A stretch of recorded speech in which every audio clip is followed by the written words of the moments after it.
You've mentioned, a few other challenges to the strong representationalist, and one of them is extended cognition. Is this Does this have to do with the Chalmers extended mind?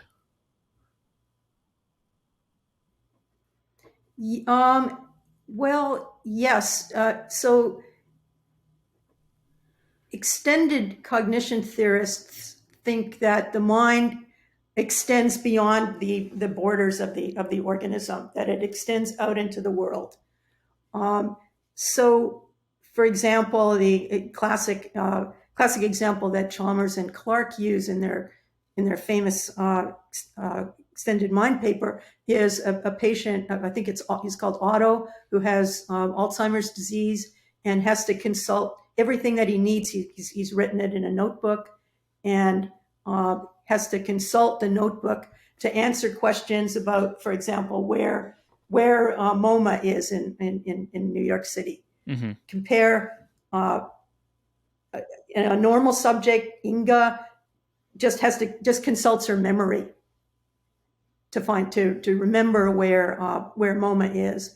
And Clark and Chalmers say are proponents of extend. I mean, there's a range of positions here, but the idea is that this Otto, the Alzheimer's patient's mind includes the notebook.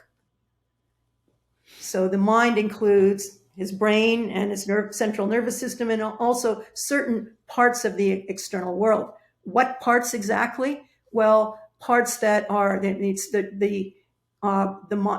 notebook is part of the mind and not the coffee cup, because it's reliably connected to Otto's thinking and his acting in the world. So reliable connections, objects that are reliably connected to our internal processes count as parts of the mind.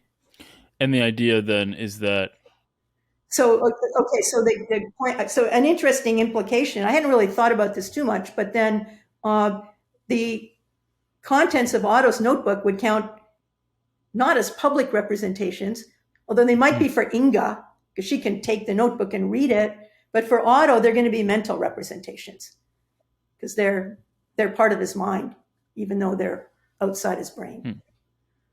So that's one implication for representation, the notion of representation. It becomes a little bit, it changes our notion of what mental representation is going to be. It breaks down the distinction between public representation or external representation and mental representation. And then one of the crucial differences. Now, I think you can see one problem with that. Sorry. No, you can go ahead. Get ahead of myself. The problem. What I was going to say was that perceptual scientists, perceptual psychologists, typically try to explain our perceptual and cognitive capacities by positing mechanisms, perceptual mechanisms that are engaged in the process. And it looks like there's a bit of a, so what sense can we make of a perceptual mechanism for Otto? It looks like it follows from, is Otto engaging his perceptual mechanisms when he looks at the notebook to remind himself of the address? Certainly Inga is, the normal subject, is engaged. She's reading what's on the page. It's not clear what to say about Otto, because that's part of his mind. So in a sense, he's not perceiving the stuff that's written in the notebook. Inga is, but not Otto. Now, they may, in fact, be engaging the same or similar processes are going on in their visual system, but curiously, for Otto, that's not a perceptual process at all. So that looks to me to be an implication of the extended mind view. Is that a problem? Well, it doesn't really seem to jibe with what perceptual psychologists are doing. I think that they would, they definitely treat what's going on in Otto and Inga's early visual system as instances of the same type of perceptual process. Both are engaging perceptual mechanisms, and that looks like something that the extended mind theorist can't say. That's one worry that I have with the view. But on the highest, I think, though, that to pinpoint to address your question, the notion of mental representation is going to, has a different character when it's applied kind of to the extended mind. So on the highest level, at the highest level, the extended mind theorist is going to be referencing representations outside of the mind when engaging in psychological explanation that the strong representationalist won't. Well, this may be a verbal dispute. They're outside the mind for somebody like Fodor, for a Right. non-extended mind theorist, but they're inside the mind for outside the brain. For an extended mind theorist. Outside the brain, but inside the mind. So, I mean, if this doesn't have any implications for what perceptual scientists are doing, if they're just going to say, I don't care what you extended mind theorists decide is the mind, I'm interested in perceptual processes, and I'm going to treat Otto and Inga the same, then it looks like this may be a purely verbal dispute. I think that philosophers probably shouldn't spend too much time on. If it doesn't have implications for how the psychology is going to go and the neuroscience is going to go, then I don't think it really should worry us too much. Well, there were two other challenges that I was less familiar with that you mentioned to the strong representationalist, and they were, one, embodied cognition, and two, inactive cognition. What are these two theories? So, to some extent, I think there's some overlap between these various theses: extended, embodied, inactive, and I think there's a fourth that's not coming to mind. So the embodied theorist says that cognitive processes are necessarily embodied. So you can't understand them simply by understanding what the brain is doing. Inactive theorists typically claim that representation is not going to play any role in our explanation of cognition. And they claim further, I think these are two distinct theses, that cognitive systems are to be seen as kind of reacting, or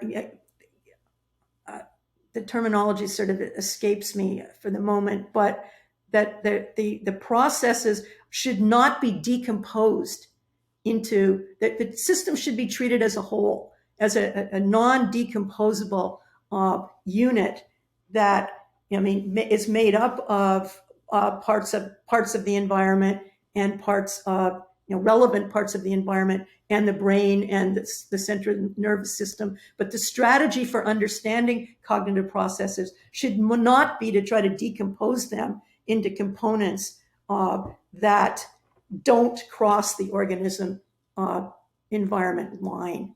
So the mind then for the inactivist is kind of thoroughly made up of the environment and organism in a way that doesn't immediately sort of decompose into two separate things, organism and environment. So inactivists claim that the decomposition strategy is a bad strategy. That's not the way to understand cognitive processes. That's doing damage to the way that the processes work. Cognitive processes span the divide between organism and environment. Now, I think this. Should I say some more about this notion of decomposition? I mean, maybe let me just say what I think what are some of the interesting issues that come out of this. One is what consequences these various views, inactivism, embedded cognition and embodied cognition have for the idea that mental representations play a crucial role in cognition. I think it's not obvious. I mean, I mentioned one of them that, which may be just a verbal point, that for Otto, the stuff in the note written in the notebook, those are mental representations. But that's kind of putting that aside, which I think is really just a verbal point. It's not clear what to say about whether there's going to be a role for mental representations in their account. Inactivists, embodied theorists tend to be anti-representational. One of their heroes is the roboticist Rodney Brooks, who says who's explicitly anti-representationalist and claims that he says that the brain can use the world as its own model. Or sorry, not the brain, but the organism can use the system can use the world as its own model.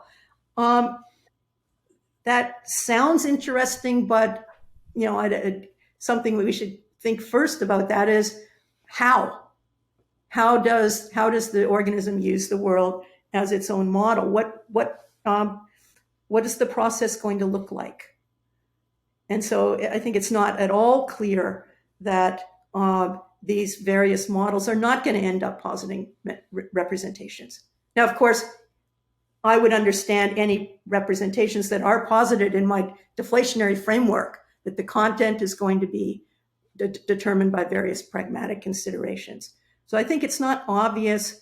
And in fact, there's a lot of dispute among inactivists and embodied theorists. Some tend to be representationalists, others not. So you get kind of a range of views about whether such models are going to be committed to representations or not. Rather, whether representations are going to be needed to explain cognitive processes. And Andy Clark, for example, so Brooks, who's the father of embodied cognition, claims that, and he's a roboticist, so his creations can carry out interesting but fairly low-level tasks. And Andy Clark, who's sympathetic to a lot of the embedded and embodied in literature, claims that that's fine, but it's not going to, as he puts it, scale up into interesting higher-level cognitive processes like the ones that are engaged in language. And so there's a lot of range of different opinions on whether representations are going to turn out to be necessary within these frameworks. So that's one issue, whether representation is going to turn out to be necessary when you get down to trying to explain how exactly these systems are working. A second interesting question, I think, concerns this idea of decomposition. So inactivists in particular stress don't decompose the system into components, some of which are internal, and then the environment, and then a strategy, a kind of a well-worn strategy for understanding a complex system is to decompose it into components and then explain the activity and capacities of the system in terms of the interaction of the various components. I think that's a very general methodology, not just in neuroscience and in psychology, but in understanding complex systems in general, how your car works, for example. So the claims by an activist that the system should not be decomposed into elements of the organism and the environment, I think is running against that kind of well-worn strategy for explaining how complex systems work. I can say more about that if you want. No, this is all really interesting.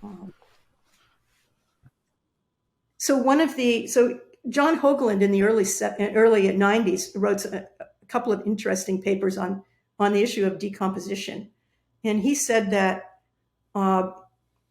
so in general, why do we decompose a complex system into parts and then explain its behavior in terms of the interaction? Because we're trying to understand how it works. Right. We're trying to make the the complex system intelligible. So one of Hoagland's nice examples is a TV set. So think of the old TV sets, probably well before your time, not a flat screen TV, but one of those really clunky, thick things. You're trying to understand how it works. So well-worn strategy is decompose it into components and then understand how each component works and how they interact. So one way of decomposing it is to just slice it into cubes. And that's a possible decomposition.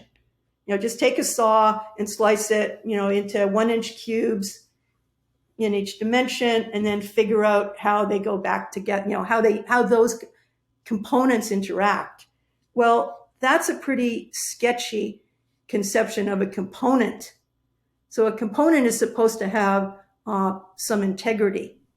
A 1-inch cube of an arbitrary 1-inch cube of a TV set is not a component of the TV set. The TV set's going to be made up of resistors and various kinds of parts that we understand how they work, and we can understand how they fit together. So that's a bad decomposition. That's not going to make the system intelligible.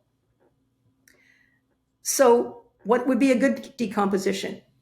Hoagland claimed that a good decomposition, a component should be understood as something that is a part of the system that's functionally, that you can functionally swap out. So you should be able to swap out the components at functional category. You should be able to swap out a component with a different physically realized thing that does the same thing. So that's why we can, your carburetor breaks down and you can swap out a a different carburetor, but a functionally equivalent one. So this notion of component is a functionally characterized idea. And that's, that underlies the mechanist claim that really understanding how the mind works requires decomposing it into components, but decomposing it not into functional components that are characterized simply by what they do, but it's got to bottom out into decomposing it into neural components.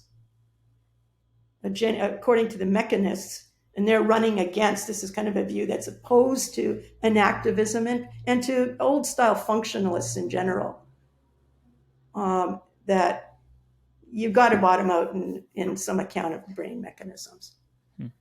Anyway, the point is that the claim by an activist to don't try to decompose the system into organism and environment and then explain in terms of their interaction. This notion of decomposition is heavily loaded.